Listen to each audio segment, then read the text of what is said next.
Hello दोस्तों, कैसे हैं आप सब। आई होप आप सब लोग बहुत अच्छे होंगे।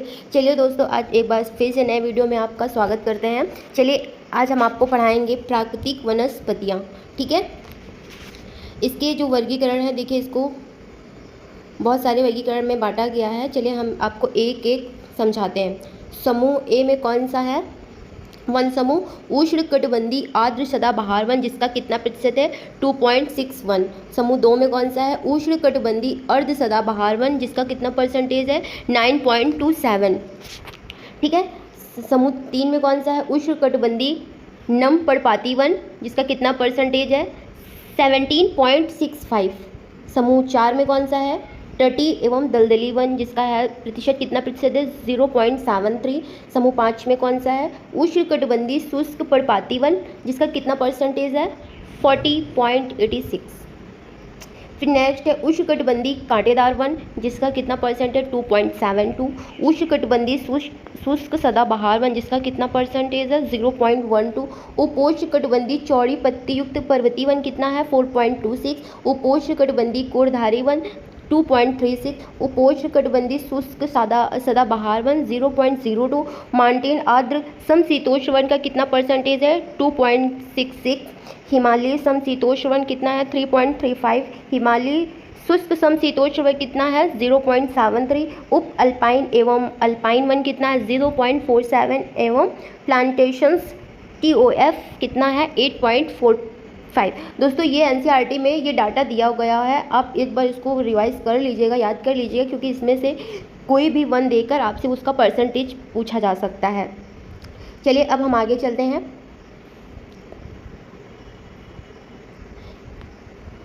भारत के सर्वाधिक वृहद क्षेत्र में किस प्रकार के वन पाए जाते हैं? उष्णकटिबंधीय शुष्क पर्णपाती वन। उष्णकटिबंधीय सदाबहार वन क्षेत्रों में औसत वर्षा कितनी होती है? 200 सेंटीमीटर से अधिक। भारतीय वनस्पति सर्वेक्षण के संस्थापक सर जॉर्ज किंग थे तथा इनकी स्थापना 13 फरवरी 1890 को हुई थी।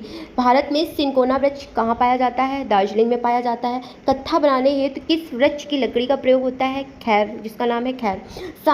सामाजिक वानिकी में प्रयुक्त बहुउद्देशीय वृक्ष का कौन सा उदाहरण है? खेजड़ी या खेजड़ी बोलते हैं। ठीक है, ये दोस्तों इंपॉर्टेंट है, ये सीटेट में भी बहुत बार पूछा गया है क्वेश्चन। भारत में वन संरक्षण अधिनियम किस वर्ष पारित किया गया है? वर्ष 1980 यानी 1980 में।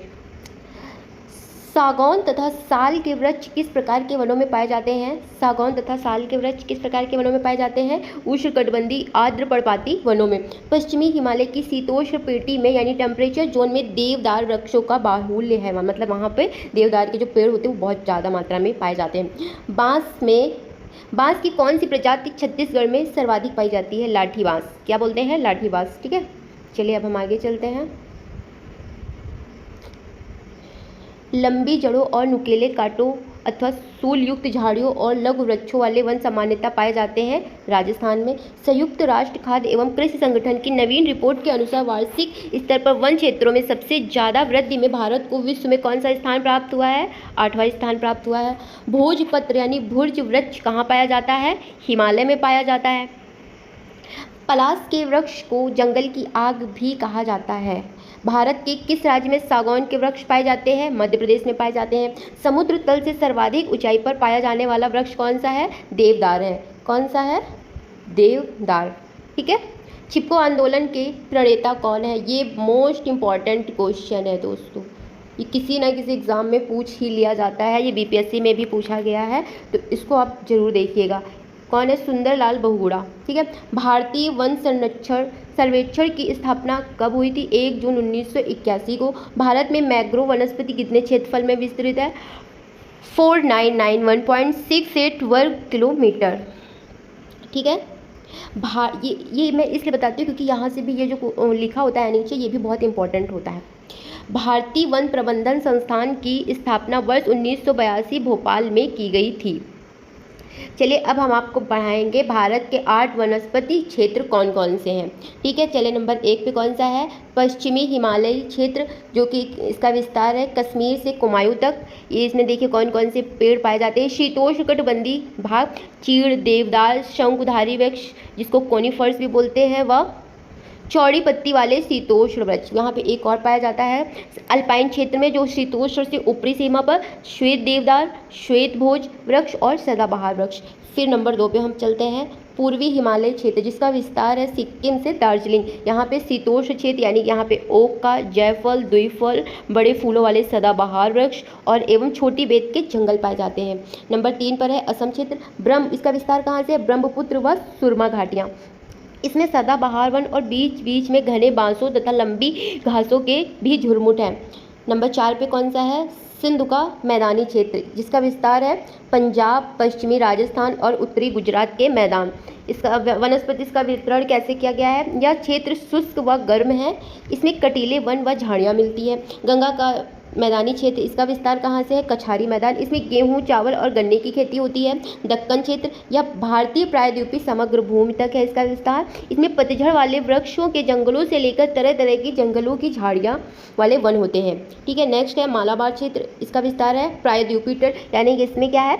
घने जंगलों के अतिरिक्त व्यापारिक फसलें पाई जाती हैं जैसे कि नारियल, सुपारी, काली मिर्च, कॉफ़ी, चाय, रबर और काजू आदि।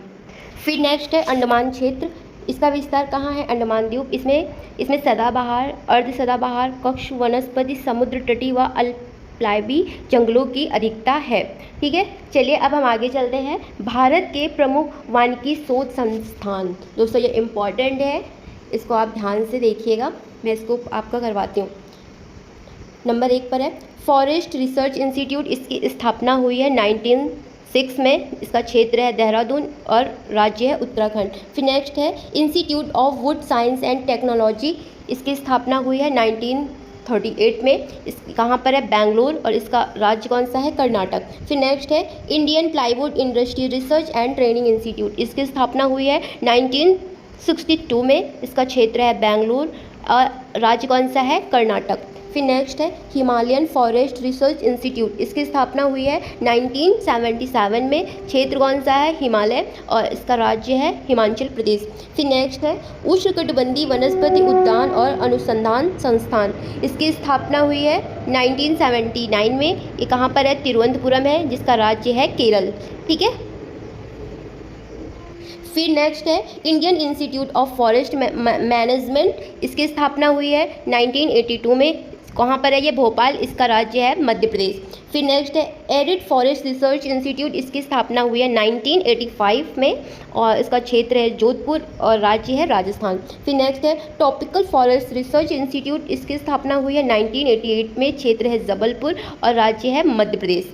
फिर नेक्स्ट है रेन फॉरेस्ट रिसर्च इंस्टीट्यूट, इसकी स्थापना हुई है 1988 में, जो कि है जोरहाट में, इसका राज्य कौन सा है? असम। फिर नेक्स्ट है institute of forest genetics and tree breeding, जिसकी स्थापना हुई है 1988 में, इसका स्थान कौन सा है? कोयम्बटूर और राज्य कौन सा है? तमिलनाडु।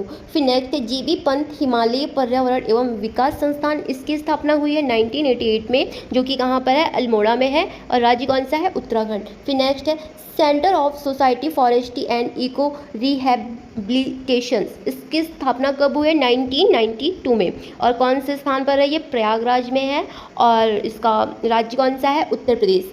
फिर नेक्स्ट है इंस्टीट्यूट ऑफ फॉरेस्ट प्रोडक्टिविटी, इसकी स्थापना हुई है 1993 में, कहाँ पर है? ये रांची में है और राज्य है झारखंड। फिर नेक्स्ट है institute of forestry research and human resources development और ये इसकी स्थापना कब हुई है? 1995 में, छिंदवाड़ा और कौन सा राज्य है? मध्य प्रदेश। ठीक है, फिर नेक्स्ट है advance centre for biotechnology and मैग्रो forest और इसकी स्थापना हुई है 1997 में, कहाँ पर है? ये हैदराबाद और इसका राज्य है तेलंगाना।